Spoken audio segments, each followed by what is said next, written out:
नमस्कार, आप सभी का स्वागत है एनडीटीवी राजस्थान पर और मैं हूं आपके साथ Shubhendu Singh. Coaching students suicide को रोकने के लिए सरकार कानून बनाने जा रही है। इसकी जानकारी सरकार ने हाईकोर्ट को दी है और जानकारी के मुताबिक सरकार इसी सत्र में विधानसभा में विधेयक लाएगी और इस कानून में छात्रों की खुदकुशी को कैसे रोका जाए इसे लेकर प्रावधान भी होगा। दरअसल कोटा में बढ़ते खुदकुशी के मामलों को देखते हुए हाईकोर्ट ने संज्ञान लिया, जिसके बाद सरकार ने कोर्ट में यह जवाब दिया है। और सवाल यह है कि आखिर इस तरह की कोशिश में इतना समय क्यों लगा? क्या इस कानून से छात्रों की खुदकुशी कम हो जाएगी? आज चर्चा इसी पर करेंगे। तो यहां बच्चों के जो सुसाइड के मामले हैं वो लगातार सामने आ रहे हैं और छात्रों के सुसाइड से कोटा की जो बदनामी हो रही है और कोटा में आने से लोग डर रहे हैं। न सिर्फ बच्चों में डर है बल्कि अभिभावक भी अपने बच्चों को कोटा में पढ़ाने के लिए भेजने में अब सहमति नहीं दिखा रहे हैं। हालांकि इस छवि को लेकर के प्रशासन जो है वो लगातार काम कर रहा है। कोटा में सुसाइड का जो ग्राफ है, अब दूसरी तरफ जो काम किए जा रहे हैं, जो कोशिश की जा रही है, क्या उससे बात बनेगी? और कोचिंग संस्थान जिस तरीके से वहां पर पढ़ाई का पैटर्न है, क्या बच्चे प्रेशर में आते हैं? बकायदा इसको लेकर के जो कानूनी रूप से काम होना चाहिए, क्या वो असल मायने में हो रहा है? क्या वहां पर अनियमितताएं भी दिखाई दे रही हैं? इन सभी चीजों को समझने की कोशिश करेंगे। हमारे साथ कुछ खास मेहमान कार्यक्रम में जुड़ चुके हैं। सबसे पहले आपको मिलवा देते हैं उनसे। हमारे साथ एडवोकेट अंकुर घई जी कार्यक्रम में हैं। हमारे साथ अभिभावक संघ के से प्रवक्ता अभिषेक जैन बिट्टू जी कार्यक्रम में जुड़ चुके हैं। हमारे साथ मनोवैज्ञानिक डॉक्टर राकेश लाल जी कार्यक्रम में और शिक्षाविद प्रोफेसर धीरज शर्मा जी हमारे साथ कार्यक्रम में जुड़ चुके हैं। सभी का बहुत स्वागत है। और मैं सबसे पहले शुरुआत इसमें राकेश जी आपसे ही कर रहा हूं। राकेश जी, क्या हम ऐसा देख रहे हैं या क्या ऐसी चीजें हो रही हैं कि लगातार कोटा के अंदर सुसाइड के मामले बढ़ रहे हैं? और क्या लगता है कि नया कानून बनने से या व्यवस्थाएं तय होने के बाद ये ग्राफ कम हो पाएगा? देखिए, कानून के बारे में तो मैं अभी कुछ कह नहीं सकता जब तक मुझे मालूम नहीं है कि कानून की क्या प्रावधान है, वो मैं नहीं कह सकता। लेकिन हमने इसके बारे में कई बार चर्चा करी है कि हमें बच्चों को का जो जाते हैं इन एग्जामिनेशंस के लिए, उनका प्रॉपरली साइकोलॉजिकल असेसमेंट करना चाहिए। बच्चों की रुचि उस प्रकार है या नहीं है, उसकी कैपेबिलिटी है या नहीं है, उसका एप्टीट्यूड है या नहीं है। ऐसे नहीं कि बच्चा पैदा ही हुआ, अरे देखो कितना सुंदर बच्चा है, ये तो जरूर इंजीनियर बनेगा, ये तो जरूर डॉक्टर बनेगा। That is a wrong attitude, because फिर वो सारे दिमाग में बच्चे की इतनी ज्यादा एक्सपेक्टेशन होती है, वो प्रेशर होता है, तो वो मुश्किल होता है। एंड दूसरी बात ये इम्पोर्टेंट है कि हमें बच्चों को सिखाना चाहिए, एक तो उनका एटीट्यूड देखना चाहिए, एप्टीट्यूड देखना चाहिए, और दूसरा उनको कोपिंग विद स्ट्रेस करना चाहिए। अगर वो डॉक्टर या इंजीनियर नहीं भी बना तो उसको फेलियर नहीं माना जाएगा। और हम ये नहीं सोचते कि अगर डॉक्टर या इंजीनियर नहीं बना और डॉक्टर और इंजीनियर बन भी गया तो उसके बाद उसको कभी स्ट्रेस नहीं होगा। स्ट्रेस तो होगा ही होगा। तो उसको उसके साथ में कैसे उसका कोपिंग है, वो हमें बहुत जरूरी समझना है। And let us not assume कि सारे डॉक्टर इंजीनियर खुश हैं, बिल्कुल नहीं। I mean there are some people who are wishing कि मैं अगर डॉक्टर नहीं बना होता तो कितना अच्छा होता, इंजीनियर नहीं बना होता तो कितना होता। उस टाइम तो बहुत धक्का लगता ही है कि अगर सिलेक्शन ना हो। एंड नॉट बीइंग सिलेक्टेड, हमें समझाना है बच्चों को, it is not the end of the world. Because बहुत सारे और ऑप्शंस हैं, बहुत सारे और ऑल्टरनेटिव्स हैं। अगर हम किसी को सोचें कि वो डॉक्टर इंजीनियर बना तो आर्किटेक्ट बन सकता है, आईएएस बन सकता है, पुलिस, मिलिट्री, बिजनेस, कई सारे ऑप्शंस हैं। एंड ऐसे नहीं कि हम कहेंगे कि जो जो अच्छा एक्टर है या क्रिकेटर है या बिजनेसमैन है वो लेस सक्सेसफुल है ठीक है। Then a doctor. और अब मेरा सवाल दरअसल में यही था कि भाई अगर ये व्यवस्थाएं हैं जो हमारे सिस्टम के अंदर बनी हुई हैं, क्या एक कानून आने के बाद ये बदलाव हो सकता है क्या? मेरा सवाल यही था। मैं जरा इस सवाल का जवाब मैं धीरज जी से ले लेता हूं। धीरज जी, जरा इस पर बताइए कि हमने जैसा बता भी रहे थे राकेश जी, ये उन्होंने बिल्कुल ठीक कहा कि भाई हर कोई चाहता है, पेरेंट्स जो हैं अपने बच्चों को डॉक्टर इंजीनियर ही बनाना चाहते हैं, बच्चे भी इसी रेस में दौड़ रहे हैं। लेकिन क्या अगर कानून इस पर बनता है तो क्या इसमें कोई रुकावट आएगी? क्या ये जो केसेस हैं सुसाइड के, क्या ये कम हो पाएंगे? क्या ये सोच बदल पाएगी क्या? बिल्कुल शुभेंदु जी, आपने सही कहा। सबसे पहले तो हमें समाज में विशेष रूप से माता पिताओं को अपनी सोच बदलनी होगी। उन्हें बच्चे पर किसी प्रकार का प्रेशर क्रिएट नहीं करना कि आपको तो ये बनना है वो बनना है। बच्चे की जो भी इच्छा है उसे वो काम करने देना है। और ये जो कानून आ रहा है बहुत अच्छा होगा, क्योंकि अगर जो कानून को सही इच्छा से लागू किया जाए तो इसके रिजल्ट भी बेहतरीन हो सकते हैं। आप देख रहे हो आजकल कुछ स्टार्टअप्स हैं, मैं उनका नाम नहीं लेना चाहूंगा, वो ऐसी अंधी दौड़ में घूम रहे हैं, और वो एक पोस्ट को लेकर, चाहे वो नीट हो, चाहे वो आईआईटी हो या आईएएस हो, वो बार बार किसी बच्चे को टॉपर को बार बार दिखाते हैं, और यह दिखाने का प्रयास करते हैं कि इस पद को प्राप्त किए बिना तो जिंदगी कुछ भी नहीं है। दूसरा ये है कि ये कोचिंग लाइन में जो ऐसे ऐसे बच्चों को लेके आते हैं, ऐसे ऐसे बच्चों को प्रोजेक्ट करते हैं जो उनकी कोचिंग से कभी भी जुड़े हुए नहीं होते, जिससे अनावश्यक रूप से बच्चों पर प्रेशर क्रिएट होता है। दूसरा, ये कोचिंग का जो काम करने का तरीका है बिल्कुल भी से अच्छी तरह स्क्रूटनाइज करके ये काम नहीं करते। एक तो इनके पास प्रॉपर साइकोलॉजिकल काउंसिल करने वाली टीम नहीं होती, लोगों के पास अच्छा वर्क एक्सपीरियंस नहीं होता। दूसरा ये कि ये टॉपर्स बच्चों को बार बार मंच प्रदान करते हैं और अन्य बच्चों पर प्रेशर क्रिएट करते हैं। इनका जो काम करने का तरीका है ना, वो कहीं ना कहीं बायस है, जिससे कि बच्चों पर एक प्रेशर बनता है। और कोटा जैसे शहर में तो आप देखेंगे कि हर महीने 1 या 2 बच्चे सुसाइड करते ही जा रहे हैं, और ये सुसाइड का जो सिलसिला है वो रुक नहीं रहा। इसका कारण भी है क्योंकि ये कोचिंग इंस्टीट्यूट एक अंधी दौड़ में घूम रहे हैं, सिर्फ पैसा ही कमाना का एक उद्देश्य रह गया है। और मैं मानता हूँ ये कानून आएगा और इनको यदि टेम किया जाएगा। इस कानून में एक प्रावधान है 1 लाख रुपए का, यदि कोई कोचिंग वायलेशन करती है। ये एनएफ नहीं है, क्योंकि कोई भी कोचिंग संस्था यदि नियमों का वायलेशन करती है तो उनका रजिस्ट्रेशन रद्द होना चाहिए। स्ट्रॉन्ग नियम्स होने चाहिए जिससे इनमें डर पैदा हो, और ये नियमों का पूरी तरह से पालन करे। जिस भी टॉपर को ये दिखाते हैं वो टॉपर या उस टॉपर को या प्रमोशन के लिए यूज करे, या कि वह टॉपर इनकी संस्था से कहीं ना कहीं जुड़ा हो, ये नियम क्लियर होना चाहिए। ठीक है। जिस भी टॉपर बच्चों के प्रमोशन के लिए दिखा रहे हैं उससे लिखित में इन्होंने उससे करार किया होना चाहिए। तो इस प्रकार जब स्ट्रॉन्गली रूप से हम, और ये भी नियम होना चाहिए कि 16 साल से कम के बच्चे को इस अंधी प्रेशर वाली दौड़ में नहीं डाला जाए। बच्चा कोचिंग की तैयारी 12th करने के बाद ही प्रारंभ करे, जिससे कि बच्चे अपने बचपन को जी पाए। सुबह शुभेंद्र जी, ये बहुत ये इंपॉर्टेंट बहुत चीज है। ज़्यादा ज़रूरी है, जिसको हम भूल चुके हैं। पेरेंट्स जो है बच्चों के ऊपर एक अलग तरीके का दबाव भी बना रहे हैं, इसको भी ज़रा समझेंगे मैं। लेकिन अंकुर जी को इसमें ज़रा जोड़ लेता हूँ। अंकुर जी, अब ये जो नए सिरे से जो कानून की तैयारी है, हालांकि एक लंबे समय से इस पर चर्चा हो रही थी, किन कारणों से देरी हुई वो बात अलग है, लेकिन अब अगर आने की तैयारी है तो क्या इसमें होने की संभावना है और क्या होना चाहिए? ऐसा क्या दिखाई दे रहा है इसमें, और क्या बदलाव आएगा इससे? छात्रों का सुसाइड करना समाज के लिए कलंक है, और मैं समझता हूं समाज का प्रत्येक व्यक्ति, टीचर हो, दोस्त हो, पड़ोसी हो, इसको रोकने में एक भूमिका निभा सकता है। संवेदनशील जागरूक समाज छात्रों को मानसिक दबाव से बचाकर उनके भविष्य के लिए अच्छा भविष्य का निर्माण कर सकते हैं। जहां बात है एजुकेशन की, तो एजुकेशन एक कंकरेंट लिस्ट में आता है जिसमें केंद्रीय और स्टेट गवर्नमेंट दोनों कानून बना सकते हैं। अगर हम देखें तो नेशनल एजुकेशन पॉलिसी जो 2020 की थी, उसमें स्टूडेंट सपोर्ट को एक पिलर माना गया है, और मिनिस्ट्री ऑफ एजुकेशन ने एक प्रोग्राम इनिशिएट किया, मनोदर्पण, जिसमें मेन फोकस था कि बच्चों, स्टूडेंट्स, छात्रों को मेंटल सपोर्ट और इमोशनल सपोर्ट प्रोवाइड करना। इसी के लय में 2023 में अप्रैल में यूजीसी ने गाइडलाइंस जारी की हायर एजुकेशनल इंस्टीट्यूशंस के लिए, और मिनिस्ट्री ने जुलाई 23 में भी गाइडलाइंस जारी की।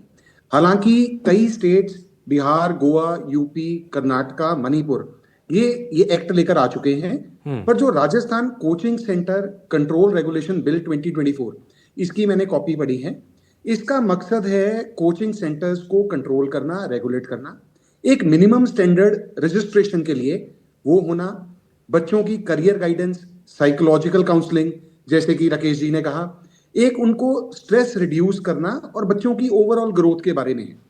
अगर आप बात करें कि कोचिंग सेंटर जो इन्होंने इस रूपरेखा बनाई है, तो कोचिंग सेंटर वो रखे गए हैं जिसमें 50 से ऊपर स्टूडेंट्स हैं। हालांकि काफी कोचिंग सेंटर होंगे जिसमें 40-45 है, बट इनको इसके प्रीव्यू से फिलहाल बाहर है जो मैंने स्टडी किया है। लेकिन रजिस्ट्रेशन के लिए जो प्रावधान इन्होंने ले किए हैं वो अच्छे हैं, जैसे कि जो ट्यूटर होंगे मिनिमम ग्रेजुएट, कोई 16 साल से कम का स्टूडेंट एनरोल नहीं कर सकते। एक ये भी प्रोविजन है, कोई मिसलीडिंग एडवर्टाइजमेंट नहीं दी जाएगी और हर कोचिंग सेंटर को अपनी एक वेबसाइट मेंटेन करनी है जिसमें ट्यूटर की क्वालिफिकेशन, कोर्स की ड्यूरेशन, हॉस्टल की फैसिलिटीज, बच्चा अगर छोड़ के जा रहा है उसकी फी रिफंड और कितने स्टूडेंट्स हैं, सक्सेसफुल स्टूडेंट्स कितने हैं, टाइम टेबल क्या होगा, ये प्रोवाइड करना जरूरी है। आप देखते हैं काफी कोचिंग सेंटर्स वर्ड यूज करते हैं अप्रूव्ड, रिकॉग्नाइज्ड। इसमें यह भी प्रावधान है कि ये वर्ड्स यूज नहीं किए जाएंगे, सिर्फ वर्ड रजिस्टर्ड यूज किया जाएगा। ठीक है। अगर आप बात करें बच्चों को स्ट्रेस कैसे होता है, आप देखिए जो ज्यादातर कोचिंग सेंटर हैं जगह नहीं है लेकिन बच्चे भरे हुए हैं, वहां उनके बैठने की व्यवस्था नहीं है। तो इस नए प्रावधान में यह भी है कि इंफ्रास्ट्रक्चर हर स्टूडेंट के पीछे 1 स्क्वायर मीटर कोचिंग सेंटर का हो, फायर सेफ्टी स्टैंडर्ड्स फॉलो किए गए हों, वेंटिलेशन, लाइटिंग। लेकिन अंकुर जी, मैं वापस से अगले सवाल पर आता हूँ। इस पर मैं वापस लौटूंगा आपसे, क्या क्या चीजें इसमें नजर आ सकती हैं। लेकिन अभिषेक जी को इसमें जरा मैं जोड़ रहा हूँ, ये जितनी चीजें बताई गई हैं या जो होने की संभावना है, अभिषेक जी, कितनी चीजें अभी तक किसी भी कोचिंग सेंटर के अंदर दिखाई देती हैं? सर, जिस प्रकार से अभी जो चर्चा चल रही है भाई, कानून नया, राजस्थान सरकार नया कानून लेके आने की बात कर रही है। राजस्थान हाईकोर्ट के अंदर उन्होंने अपना जवाब पेश किया है और बताया कि इसी सत्र के अंदर हम बिल लेके आएंगे। तो मैं ये कहना चाहता हूँ कि भाई राजस्थान सरकार अपना कानून लेके आ रही है, वो अच्छी बात है, किंतु जो 1 साल पहले जो केंद्र सरकार जो कानून लेके आई थी, 19 करीबन 15 पन्नों का एक कानून बनाया था उन्होंने, जो कोचिंग सेंटरों के ऊपर लगाम लगाने की दिशा निर्देश दिए थे, किस किस तरीके से क्या क्या प्रक्रिया फॉलो की जाएगी। तो वो आज तक 1 साल के अंदर वो सारी चीजें अभी तक एक भी चीजें फॉलो नहीं कर पाई, ना राजस्थान सरकार ने करवाया, ना प्रशासन ने उस चीज को लागू करवाया। क्योंकि यही सबसे बड़ा कारण है कि दुर्घटना लगातार घटती जा रही है, लेकिन सरकार ना चेत हो रही है, ना प्रशासन चेत हो रहा है इस चीज के अंदर। हर बार अनदेखी का शिकार किया जा रहा है और आरोप किसके ऊपर मंडा जा रहा है? अभिभावक के ऊपर। यहाँ पे भी जितने भी पैनलिस्ट बैठे हुए हैं उनमें से अधिकतर लोगों ने अभिभावकों को ऊपर ही दोषारोपण करना चाहा कि अभिभावकों को समझना चाहिए, ऐसा करना चाहिए, वैसा करना चाहिए, लेकिन किसी ने ये नहीं कहा कि प्रशासन को ये करना चाहिए। पर जब कानून बन चुका है तो उसकी पालना सुनिश्चित कौन करवाएगा? अभिभावक थोड़ी ना करवाने आएगा उसकी पालना, वो तो सरकार करवाएगी। अभिभावक क्या कर सकता है? वो अपने बच्चों को समझा सकता है, इससे ज्यादा और कुछ नहीं कर सकता वो। लेकिन जो कानून बनाया जा रहा है, उदाहरण के साथ अभिषेक जी, ठीक है, उसमें हर किसी की अपनी अपनी जिम्मेदारी है, लेकिन अगर कोई भी सड़क पर हम देखते हैं कि सड़क हादसे भी होते हैं, तो उसमें पेरेंट्स जो हैं, पता होता है कि बच्चे 2 व्हीलर लेकर के जा रहे हैं, लाइसेंस नहीं बनाए, स्कूल जा रहे हैं या कॉलेज जा रहे हैं या उससे पहले ही क्योंकि इस्तेमाल करते हैं, तो पता होता है, और जब चालान होता है तब जा करके वो उनको रियलाइज़ होता है कि नहीं जी अब तो गलती हो गई। तो ये सब कुछ पता है और सबको अपनी जिम्मेदारी पर काम करना होगा। और इस पेरेंट्स के ऊपर इसलिए कह रहे हैं क्योंकि शुरुआत वहीं से होती है, उनके ऊपर ऐसा अथाह प्रेशर ना बनाए। सर इसका एक रीजन मैं बता देता हूँ। कारण क्या है, जितनी अब जैसे पिछले साल केंद्र सरकार ने जो कानून बनाया उसमें अभिभावकों की राय ली नहीं, कोई सुझाव लिया ही नहीं अभिभावकों से। तो अभिभावकों को क्या मालूम क्या कानून आ रहा है, क्या कानून नहीं आ रहा। अभी राजस्थान सरकार बिल लेके आ रही है, उसमें अभी अभिभावकों को जोड़ने की तो योजना ही नहीं चल रही है। मेरे पास पिछले 15 दिन पहले एक मैसेज आया था कि भाई एक कॉलेजों को लेकर, कोचिंग सेंटर को लेकर एक कमेटी गठित की जा रही है जिसमें अभिभावकों को भी जोड़ा जाएगा, लेकिन उस समय नाम नंबर सब ले लिया, उसके बाद आज तक पता ही नहीं है, कोई सूचना ही नहीं है किसी भी प्रकार की। नहीं, इसमें सीधी सी बात है सर, इसमें ये नहीं है कि किसी एक की जिम्मेदारी, इसमें सबकी जिम्मेदारी है। इसमें अभिभावकों की भी जिम्मेदारी है, इसमें प्रशासन की भी जिम्मेदारी है और इसमें कोचिंग संस्थानों की भी जिम्मेदारी है। शुभेंदु जी, जब अभिभावकों को जोड़ोगे तभी तो अभिभावक अपनी जिम्मेदारी निभाएगा। अभिभावकों को अगर आप पूछोगे नहीं तो वो जिम्मेदारी कहां से निभाएगा? खाली उनको सिर्फ इसलिए पूछा जाता है कि उनको आरोप मढ़ने, हर चीज का दोषी उनको ठहराना। नहीं, इसमें कोई दोषी ठहराने वाली बात नहीं है सर, इसमें असल जड़ पे जाना बहुत ज्यादा जरूरी है। ठीक है, जड़ की समाप्ति देखो उसी पर ही होगी जब तक आप अभिभावकों को तो अपने केंद्र में नहीं रखोगे। हाँ। उनके सुझाव नहीं लोगे, उनके प्रस्ताव नहीं लोगे, उनको नहीं समझाओगे तो वो अपने बच्चों को क्या समझाएंगे? यानी कि आप ये कहना चाह रहे हैं कि पेरेंट्स की काउंसलिंग होनी चाहिए, आप बेसिकली ये कहना चाह रहे हैं? मैं केवल पेरेंट्स की नहीं, मैं ये कह रहा हूँ प्रशासन की मौजूदगी के अंदर कोचिंग संचालक, विद्यार्थी और अभिभावक, इन चारों की एक टेबल पर मीटिंग होनी चाहिए और वहीं पे काउंसलिंग होनी चाहिए, तब जाके इस चीज का समाधान निकलेगा।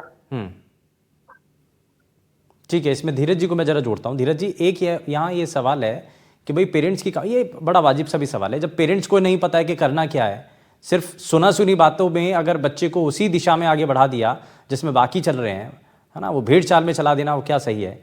तो इसलिए काउंसलिंग होना बहुत ज़्यादा ज़रूरी है। ये भी इसके अंदर एक सिस्टम होना चाहिए? क्या इसके जरिए भी एक सुधार आ सकता है? जो हम बार बार कह रहे हैं कि नियम बनाने से, कानून बनाने से क्या बदलाव होगा, जब तक सोच नहीं बदलेगी। तो सोच बदलने के लिए काउंसलिंग होना ये बहुत ज्यादा जरूरी है। जब तक पेरेंट्स को नहीं बताया जाएगा कि और भी ऑप्शंस हैं और क्या क्या नियम हैं, तब तक ये शायद चीजें नहीं बदल पाएंगी। धीरज जी। बिल्कुल सही कहा कि नियम बनाने से ही कुछ नहीं होता। नियमों को किस बेहतरी से लागू किया जाए, इसके लिए सबसे बेहतर चीज है जागरूकता। यदि पेरेंट्स की प्रॉपर काउंसलिंग हो और उन्हें समझाया जाए कि आप जो चाह रहे हैं उसको भी छोड़कर आपका बच्चा अन्य क्षेत्रों में भी बहुत बेहतर कर सकता है। उनको जीवन में संघर्षों से प्रेरणा लेने के बारे में सिखाया जाए, उन्हें महान व्यक्तियों की जीवनियों के बारे में सिखाया जाए, जैसे शिवाजी महाराज है, स्वामी विवेकानंद है, सुभाष चंद्र बोस है। उन्हें ये सिखाया जाए कि जीवन में घबराने की आवश्यकता नहीं, आप कहीं भी बेहतर कर सकते हो। जब पेरेंट्स जागरूक होंगे तो डेफिनेटली समाज में आमूलचूल परिवर्तन होगा। और जब पेरेंट्स को नियमों की जानकारी होगी और जब वो नियमों के बारे में बेहतर रूप से जानेंगे तो निसंदेह वो अपनी आवाज मजबूती से उठाएंगे। और यही कारण है कि यूरोपियन देशों में अपराध कई बार कम होते हैं। इसका कारण ये है कि लोगों को लॉज के बारे में बहुत ज्यादा पता होता है। तो यहाँ भी ये चीज है कि ये जो नए लॉज है इसके बारे में लोगों को पता हो और उसे बहुत स्ट्रांगनेस से लागू किया जाए तो डेफिनेटली जो ये कोचिंग्स है, जो मनी मेकिंग मशीन बन गई है, कैसे भी कर पैसा कमाना इनका उद्देश्य रह गया है। बड़े बड़े पेपर्स में ये एडवर्टाइज देती है, सोशल मीडिया का उपयोग करती है। तो ये देखना चाहिए कि इनकी मनी इतनी सारी आ कहां से रही है, तो उस पर भी कंट्रोलिंग होना चाहिए।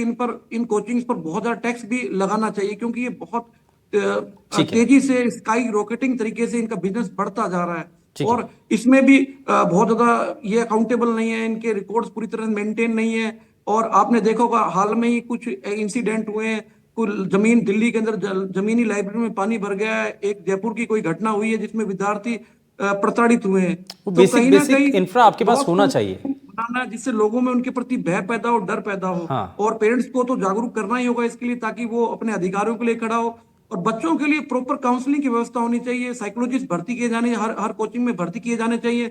यदि उनके पास बेहतर साइकोलॉजिस्ट नहीं है, काउंसलरों की टीम नहीं है, तो उनके रजिस्ट्रेशन को तुरंत प्रभावी तरीके से निरस्त किया जाए। इसमें मैं जरा राकेश जी को जोड़ रहा हूं, इसमें मैं धीरज जी, ठीक है, मैं राकेश जी को इसमें जोड़ रहा हूं। राकेश जी, एक चीज बताइए, काउंसलिंग की बात तो की जा रही है, लेकिन किस उम्र से? क्योंकि आजकल बच्चे बहुत एडवांस हैं और पेरेंट्स भी चाहते हैं कि बच्चों को सही समय पर पता चले कि आगे उनको करना क्या है ना। तो इसके लिए पहले से ही शुरुआत से अगर बच्चों को काउंसलिंग की व्यवस्था रहे तो शायद चीज़ें और थोड़ी सी ज़्यादा बेहतर हो सकती हैं। क्योंकि ये भी एक मानसिक तौर पर उनके ऊपर जो प्रेशर बनता है, दबाव बनता है, और जो आखिर में जा करके सुसाइड जैसा एक ऐसा परिणाम उनके सामने होता है, तो इससे अगर हमें रोकना है तो उनको शुरुआत में धीरे धीरे करके जानकारी देनी चाहिए।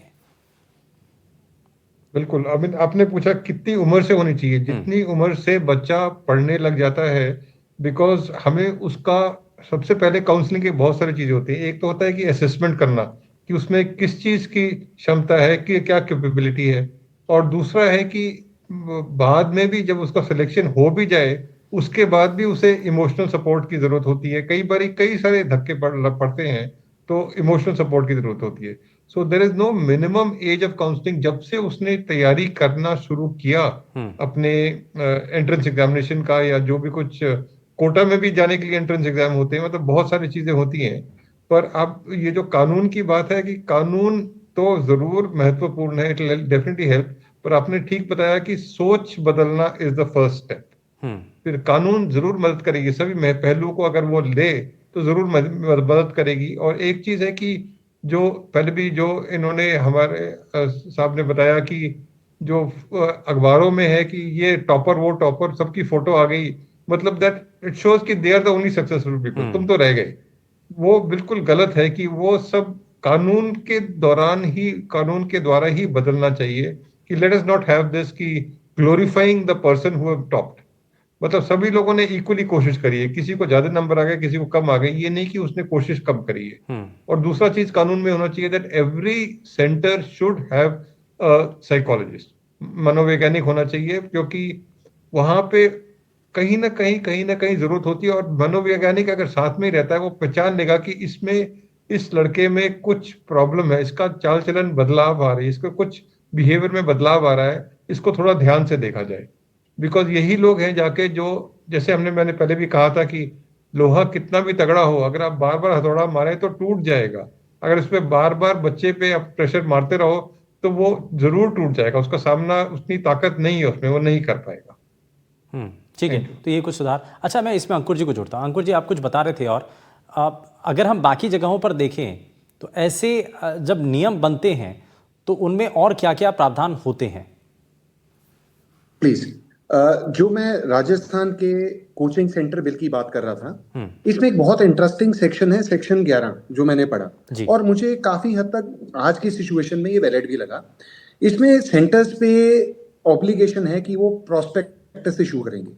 प्रोस्पेक्टस में डिटेल्स होंगी कि कोर्स क्या होगा, उसकी टाइमलाइन क्या है, ठीक है। और उसके अलावा जो बच्चों को एडिशनल सपोर्ट की जरूरत है, they are suppose to provide support classes. एक बड़ा इंपॉर्टेंट और इंटरेस्टिंग प्रोपोजिशन थी इसमें कि वीकली ऑफ टीचर्स और छात्रों को देना जरूरी है, और जो वीकली ऑफ दिन रखा जाए उसके अगले दिन कोई असेसमेंट, टेस्ट और एग्जाम नहीं रखा जाए। जो रेगुलर पॉपुलर फेस्टिवल्स हैं या लोकल फेस्टिवल्स होते हैं, उसको लीव पॉलिसी रखनी पड़ेगी ताकि छात्र उन दिनों में अपने परिवार के साथ कनेक्ट किए जाएं, और किसी भी दिन 5 घंटे से ज्यादा की स्टडी नहीं कराई जाएगी। इससे भी इंपॉर्टेंट है कि हर कोचिंग सेंटर पे ऑब्लिगेशन है कि वो को करिकुलर एक्टिविटीज, चाहे लाइफ स्किल्स हो, फिटनेस हो, क्रिएटिविटी हो, इनके कोर्सेज ऐड करे। और जो एक इंपॉर्टेंट ऑब्लिगेशन कोचिंग सेंटर्स की रखी गई है कि ये गेट कीपर ट्रेनिंग, जो वर्ल्ड हेल्थ ऑर्गेनाइजेशन ने मेंटल स्ट्रेस और डिप्रेशन स्टूडेंट्स को हटाने के लिए कोई ट्रेनिंग प्रोग्राम्स रखे हैं, कोचिंग सेंटर्स को वो भी कराना जरूरी है। हाँ, मैं अभिषेक जी की बात से सहमत हूं कि जब तक स्टेक होल्डर्स जैसे पेरेंट हैं, ट्यूटर्स हैं, इनको लॉ की फॉर्मेशन के दौरान इनके व्यूज और ओपिनियन नहीं लिए जाएंगे, तो कोई भी लॉ उसकी इंप्लीमेंटेशन को करने में दिक्कत आएगी ही आएगी। लेकिन पेरेंट्स की प्राइमरी रिस्पॉन्सिबिलिटी है अपने बच्चों को समझाना और खुद समझना कि failure is a part of life. आप जरूरी नहीं है हर कॉम्पिटिटिव एग्जाम में क्लियर कर जाएं। जैसे कि राकेश जी ने कहा, हर प्रोफेशनल खुश नहीं है। इसी तरह बच्चों को हमेशा एक ऑप्शन प्रोवाइड करनी भी बहुत जरूरी है। अब बात करें इस प्रावधान की जो राजस्थान कोचिंग बिल में है, तो इसमें फीस का बड़ा इंपॉर्टेंट है। कई बार हम देखते हैं कि छात्र बहुत ही हेफ्टी अमाउंट कोर्स के शुरू होते से पहले ही जमा करा देते हैं, और 15 दिन, महीने बाद उनको समझ आती है कि ये कोर्स उनके लिए मुश्किल है और शायद वो ना कर पाए। पर गरीबी या परिवार की फाइनेंशियल स्टेटस ऐसी भी नहीं होती कि लोन लेके कई बार फीस जमा की होती है। तो इसमें यह भी प्रावधान है, अगर कोई स्टूडेंट कोर्स के बिटवीन में छोड़ता है तो प्रो राटा बेसिस पे उसकी फीस, हॉस्टल फीस और मेस एक्सपेंसेस उसको 10 दिन के अंदर रिफंड करने भी जरूरी हैं। हाँ, वायलेशंस की जो बात है अगर आप करें, तो मैं पर्सनली तौर पे समझता हूं जो पनिशमेंट और पेनल्टीज रखी हैं वो ज्यादा स्ट्रिक्ट नहीं है। जैसे कि फर्स्ट ऑफेंस पे सिर्फ 25,000 का फाइन, सेकेंड ऑफेंस पे 1 लाख का फाइन, और सब्सिक्वेंट पे रेवोकेशन। मेरे हिसाब से, ये मेरा पर्सनल ओपिनियन है, ये जो पेनल्टीज हैं इनकी भी ज्यादा स्ट्रिंजेंट होनी चाहिए, ताकि कोचिंग सेंटर ये समझें कि पेनल्टी चलो अगले स्टूडेंट की फीस में दे देंगे, ये नहीं होना चाहिए। दे शुड रियलाइज ये बहुत सीरियस मुद्दा है। छात्र हमारे समाज और हमारे देश का भविष्य है। जब तक कोचिंग सेंटर्स पे अच्छी तरह नूस टाइट नहीं किया जाएगा, हम छात्रों के बेनिफिट के बारे में लॉ इंप्लीमेंट नहीं कर पाएंगे। ठीक है, मैं इसमें अभिषेक जी को, थोड़ा सा कम समय, लेकिन अभिषेक जी इसमें कुछ बातें और जोड़ना चाहेंगे। हालांकि बहुत कंक्लूड कर लिया और बहुत सही आपने ये बात कही, लेकिन इसमें सभी की भूमिका बहुत खास है। बिल्कुल, सभी की भूमिका खास है। शायद अंकुर जी बोलना भूल गए कि उनको ये पता नहीं होगा शायद कि जब स्कूलों के अंदर पीटीएम संचालित हो सकती है तो कोचिंग सेंटरों में, कॉलेजों में क्यों नहीं संचालित हो सकती? आप जब स्कूलों में पीटीएम होती है तो उसमें अभिभावकों को बुलाया जाता है, उनको बताया जाता है कि आपका बच्चा क्या कर रहा है, क्या नहीं कर रहा है, आपको क्या करना है, क्या नहीं करना है, तो वो उसका पालन करते ही है ना स्कूलों की शिक्षा के दौरान। अगर यही चीज अगर कोचिंग सेंटरों के अंदर या कॉलेजों के अंदर संचालित हो जाए तो उनको कम से कम अभिभावकों को ये तो पता होगा ना कि उसका बच्चा कर क्या रहा है, हमें अपने बच्चों को क्या समझाना है। तो ये चीज तो कम से कम, मैं इसी चीज, ये बहुत अच्छा पॉइंट है अभिषेक जी, ये बिल्कुल। अंकुर जी इस पर कुछ कहना चाहेंगे?